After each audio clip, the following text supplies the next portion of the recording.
चलिए जानते हैं आज शाम की 50 फटाफट बड़ी खबरों को सिर्फ 10 मिनट में। पर अभी तक आपने इस वीडियो को लाइक नहीं किया है तो लाइक कर दीजिए और आप किस देश, राज्य और जिले की जानकारी चाहते हैं कमेंट बॉक्स में जरूर बताएं। इससे पहले जान लेते हैं खबरों से जुड़ी कुछ सुर्खियां।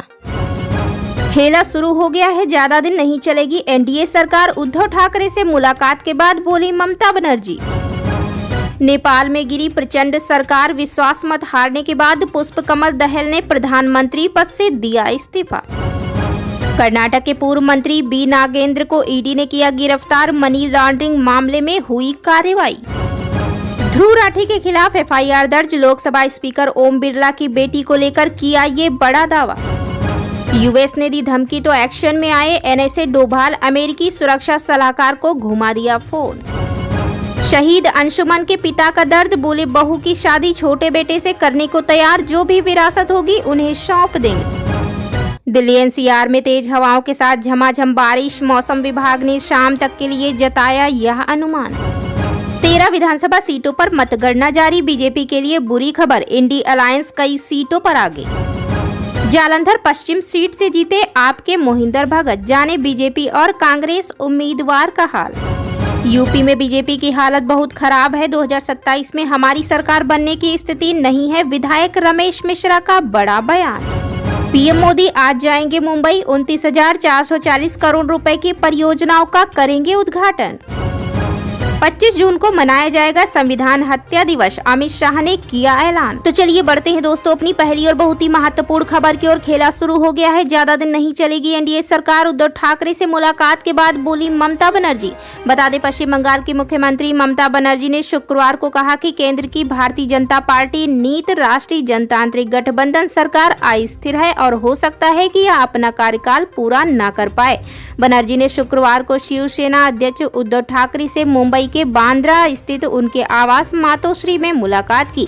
ठाकरे के साथ संवाददाता सम्मेलन को संबोधित करते हुए ममता ने कहा, संभव है कि यह सरकार अपना कार्यकाल पूरा न कर पाए, यह सरकार स्थिर नहीं है। जब पश्चिम बंगाल की मुख्यमंत्री से इस बयान को स्पष्ट करने को कहा गया तो उन्होंने कहा, खेला शुरू हो गया है, यह जारी रहेगा।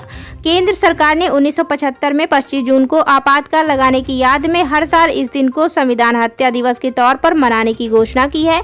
इस बारे में पूछे जाने पर ममता बनर्जी ने कहा कि आपातकाल जैसा अधिकतर समय प्रधानमंत्री नरेंद्र मोदी के कार्यकाल में ही देखने को मिल रहा है। वैसे आप लोगों की इस बारे में क्या राय है, हमें कमेंट बॉक्स में जरूर बताएं। तो चलिए बढ़ते हैं दोस्तों अपनी अगली खबर की ओर। नेपाल में गिरी प्रचंड सरकार, विश्वास मत हारने के बाद पुष्प कमल दहल ने प्रधानमंत्री पद से दिया इस्तीफा। बता दें नेपाल की संसद में शुक्रवार को एक ऐतिहासिक घटना की गवाह बनी। पुष्प कमल दहल प्रचंड सदन में विश्वास मत साबित नहीं कर पाए, इसके बाद उनकी सरकार गिर गई। विश्वास मत हारने के बाद पुष्प कमल दहल ने प्रधानमंत्री पद से इस्तीफा दे दिया है। सदन अध्यक्ष ने ऐलान किया कि नेपाल के प्रधानमंत्री पुष्प कमल दहल संघीय संसद के निचले सदन में विश्वास मत हार गए। देश की 275 सदस्यीय प्रतिनिधि सभा में दहल के विपक्ष में 194 वोट और समर्थन में 63 वोट पड़े। बहुमत से कम वोट पाने की वजह से प्रचंड विश्वास मत हार गए हैं। विश्वास मत हासिल करने के लिए कम से कम 138 वोट की जरूरत। चलिए बढ़ते हैं दोस्तों अपनी अगली खबर की ओर। कर्नाटक के पूर्व मंत्री बी नागेंद्र को ईडी ने किया गिरफ्तार, मनी लॉन्ड्रिंग मामले में हुई कार्रवाई।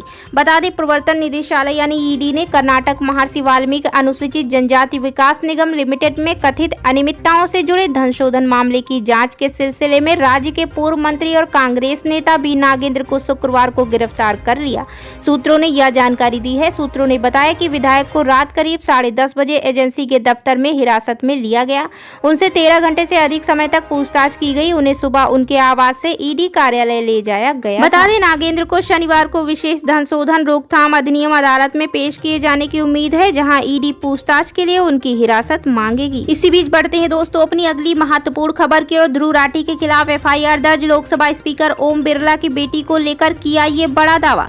बता दें महाराष्ट्र नोडल साइबर पुलिस ने बुधवार को ध्रुव राठी के खिलाफ एफआईआर दर्ज की है। दरअसल राठी पर मानहानि, शांति भंग करने के इरादे से जानबूझकर अपमान अपमान करने और शरारत पैदा करने वाले बयान के साथ साथ IT अधिनियम के तहत BNS धाराओं के तहत मामला दर्ज किया है। बता दें कि ध्रुव राठी पर आरोप लगा है कि उन्होंने लोकसभा स्पीकर ओम बिरला की बेटी अंजलि के UPSC क्लियर करने के बारे में एक ट्वीट किया। आरोपों के अनुसार ध्रुव राठी ने कहा कि अंजलि ने बिना UPSC परीक्षा में बैठे ही एग्जाम क्लियर किया। बढ़ते हैं दोस्तों अपनी अगली खबर की और US ने दी धमकी तो एक्शन में आए NSA डोभाल, अमेरिकी सुरक्षा सलाहकार से फोन पर की बात। बता दें जब से प्रधानमंत्री नरेंद्र मोदी रूस की यात्रा से वापस लौटे हैं तभी से अमेरिका कुछ नाराज होता नजर आ रहा है। दरअसल PM मोदी के रूस यात्रा से अमेरिका काफी नाराज है। भारत में तैनात अमेरिकी राजदूत एरिक गारसेटी का धमकी भरा लहजा भारत को कतई पसंद नहीं आया है। वहीं अमेरिकी सुरक्षा सलाहकार जैक सुल्लिवन ने भी चेताया था कि भारत का लंबे समय तक रूस पर भरोसा करना बिल्कुल भी सही नहीं है। अमेरिकी राजनयिक के ये तीखे शब्द प्रधानमंत्री मोदी के रूस और ऑस्ट्रिया की 2 देशों की यात्रा समाप्त करने के बाद दिल्ली पहुंचने के कुछ घंटों बाद आई थी। हालांकि अब भारत ने भी इस तीखे बोल पर अपनी कड़ी प्रतिक्रिया जाहिर की है। भारत की ओर से राष्ट्रीय सुरक्षा सलाहकार अजीत डोभाल ने शुक्रवार को जैक सुल्लिवन के साथ फोन पर बातचीत। विदेश मंत्रालय ने दोनों देशों के बीच हुई बातचीत की जानकारी देते हुए बताया कि डोभाल और सुल्लिवन के बीच शांति और सुरक्षा की दिशा में वैश्विक चुनौतियों से निपटने पर बातचीत हुई। तो चलिए बढ़ते हैं दोस्तों अपनी अगली और महत्वपूर्ण खबर की ओर। शहीद अंशुमन के पिता का दर्द, बोले बहू की शादी छोटे बेटे से करने को तैयार, जो भी विरासत होगी उन्हें सौंप देंगे। बता दें शहीद कैप्टन अंशुमन के पिता रवि प्रताप सिंह ने कहा कि बहू स्मृति को दूसरी जिंदगी शुरू करनी चाहिए, अखंड वैधव्य संभव नहीं है।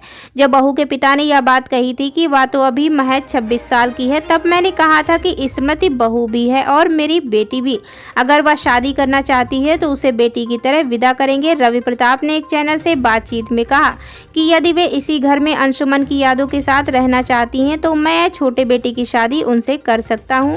मेरा छोटा बेटा स्मृति से 2 साल छोटा है। यदि वे शादी ना करके भी इसी घर में रहना चाहती हैं तो हम अपने छोटे बेटे से होने वाले पहले पोते को उनके आंचल में सौंपेंगे। उन्होंने आगे कहा कि उनके पिता के कॉलम में नाम अंशुमन लिखा जाएगा, जो भी विरासत होगी हम उन्हें सौंपेंगे। हालांकि रवि प्रताप ने 2 दिन पहले कहा था कि बेटे के जाने के बाद उनके पास कुछ नहीं। इसी बीच बढ़ते हैं दोस्तों अपनी अगली खबर की ओर। दिल्ली NCR में तेज हवाओं के साथ झमाझम बारिश, मौसम विभाग ने शाम तक के लिए जताया यह अनुमान।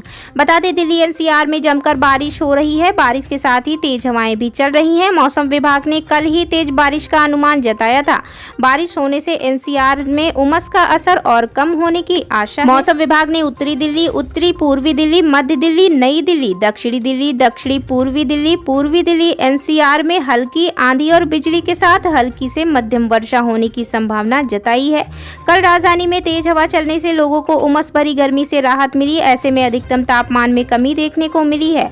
मौसम विभाग ने आज के लिए हल्की बारिश का अलर्ट जारी किया था। दिन में भी आसमान में हल्के बादल छाए रहेंगे। शाम को धूल भरी आंधी चल सकती है। बढ़ते हैं दोस्तों अपनी अगली खबर की ओर। जालंधर पश्चिम सीट से जीते आपके मोहिंदर भगत। बता दें पंजाब में जालंधर पश्चिम विधानसभा सीट पर उपचुनाव में आम आदमी पार्टी ने बाजी मारी है।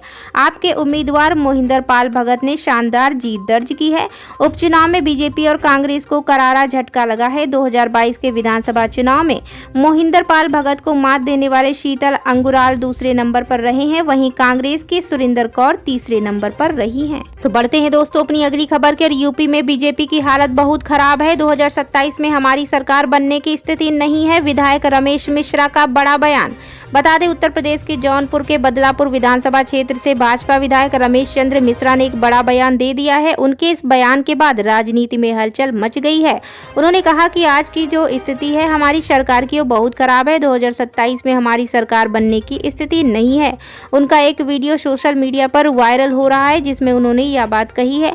बता दें कि लोकसभा चुनाव में भाजपा को कई सीटों पर हार का सामना करना पड़ा। बदलापुर विधानसभा सीट पर भी पार्टी को हार मिली। इसी बीच अब 2 बार के विधायक रमेश मिश्रा का वीडियो सामने आया है। विधायक ने कहा कि केंद्र सरकार को हस्तक्षेप करके बड़ा निर्णय लेना पड़ेगा, तभी कुछ हो सकेगा।